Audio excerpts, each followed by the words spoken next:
इस दुनिया में शासकों के पास अपनी आवाम को देने के लिए बहुत कुछ था, मगर अफसोस की बात है कि उन्हें आज उनकी क्रूरता, घृणा और संकीर्ण मानसिकता के लिए जाना जाता है। जर्मनी में लाखों यहूदियों का नरसंहार करवाने वाला हिटलर इसी श्रेणी के शासकों में गिना जाता है। आखिर कौन था हिटलर? आइए जानते हैं। एडोल्फ हिटलर का जन्म 20 अप्रैल 1889 को ऑस्ट्रिया में हुआ था। उसने अपनी प्रारंभिक शिक्षा लिंच में प्राप्त की थी। 18 वर्ष का होते होते हिटलर के माता पिता का देहांत हो चुका था।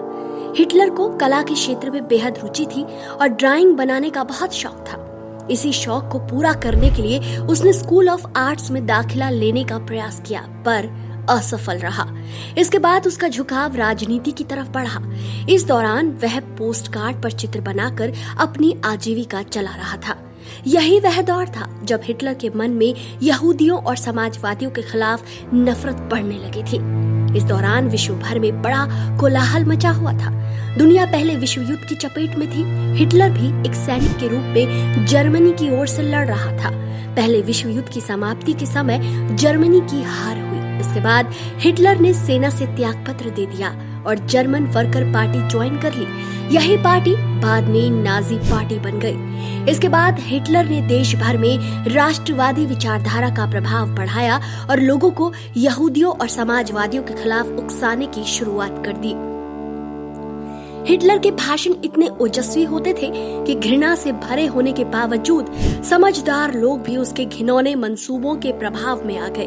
यही वजह थी कि उसे धीरे धीरे विशाल जन समर्थन मिलने लगा। साल 1930 से 32 के बीच जर्मनी आर्थिक मंदी की गिरफ्त में था। गरीबी और बेरोजगारी बहुत बढ़ गई थी। हिटलर ने इसका सहारा अपने प्रचार प्रसार में लिया और उसे भारी जन समर्थन मिलने लगा, जिसके चलते वह देखते ही देखते सत्ता के केंद्र में आ गया। इस दौरान उसने खुद को जर्मनी का राष्ट्रपति और सर्वोच्च न्यायाधीश घोषित कर दिया। इस दौरान हिटलर ने लाखों यहूदियों को चुन चुन कर मरवाना शुरू कर दिया। कहा जाता है महज 6 साल के भीतर उसने 60 लाख यहूदियों का नरसंहार करवाया। वो लगातार जर्मनी की सैन्य शक्ति को बढ़ाता गया। बड़े पैमाने पर लोगों को सेना में भर्ती किया जा रहा था। सत्ता के गुरूर में हिटलर ने कई सारी संधियों को तोड़ दिया। अपनी विस्तारवादी नीति को आगे बढ़ाने के लिए उसने कई देशों पर आक्रमण किया। हिटलर की इस हरकत ने दुनिया को दूसरे विश्व युद्ध के मुंह में धकेल दिया। हिटलर का विस्तार और शक्ति दोनों तेजी से बढ़ने लगी। इसे देखते हुए कई बड़े देशों ने हिटलर को हराने के लिए आपस में संधि कर ली और साथ मिलकर उसके खिलाफ मैदानी जंग में उतर आए। इससे हिटलर का प्रभाव कमजोर होने लगा।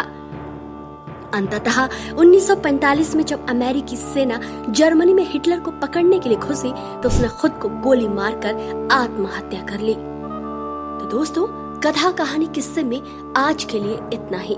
आपको आज का ये वीडियो कैसा लगा? अपनी राय कमेंट करके जरूर बताएं। और हाँ, अगर वीडियो पसंद आता है तो इसे शेयर करना बिल्कुल भी ना भूलें।